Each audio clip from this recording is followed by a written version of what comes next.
good leader recognizes the strengths in each player and knows how to bring that out in them so that as a whole we can be the best team possible. I think as a motivator you have to lead by example, so you can't just kind of talk the talk, you have to walk the walk too. So I think it's if you can give these good examples to different players, but then you can also follow through and do the same that you're trying to tell them to do, then that makes you a good leader and a good motivator.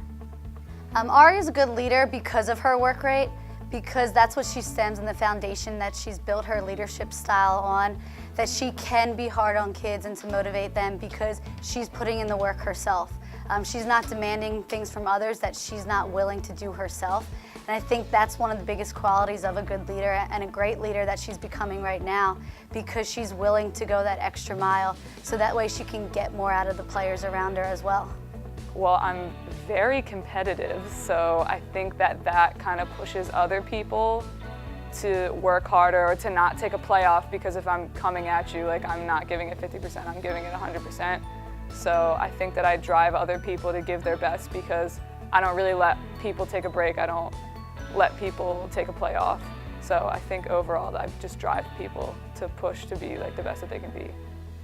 I think one thing that I didn't personally get to see, but I know hearing about in the past, was when she did her ACL injury and how she looked at it as, instead of being negative, she looked at it as how she can become improving off of that and be a better player and being hardworking.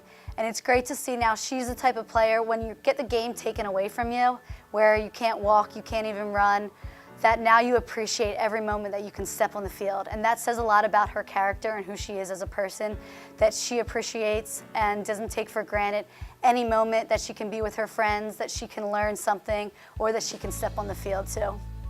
I think it made me a leader. I don't think I would have been material for it if I hadn't been tested and challenged and put through something like that. I think before my injury, I was a lazy player. I kind of just like coasted on talent and didn't try to push myself to be anything better. But with an ACL, like you have to start from nothing, and you cherish the small accomplishments that you make, from being able to lift your leg up by yourself or walk without a limp, and then you get all the way up to being able to run a mile to 2 miles to playing. So I think it really shaped me and taught me how to work hard and not take anything for granted.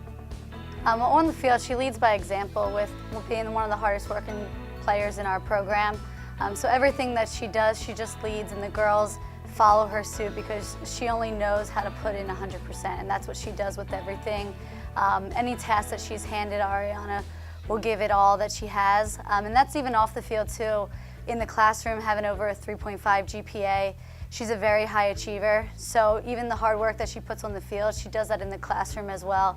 And even to all her teammates as well, that it's always giving everything that she has and going out of her way to not just think about herself, but think about the bigger picture also.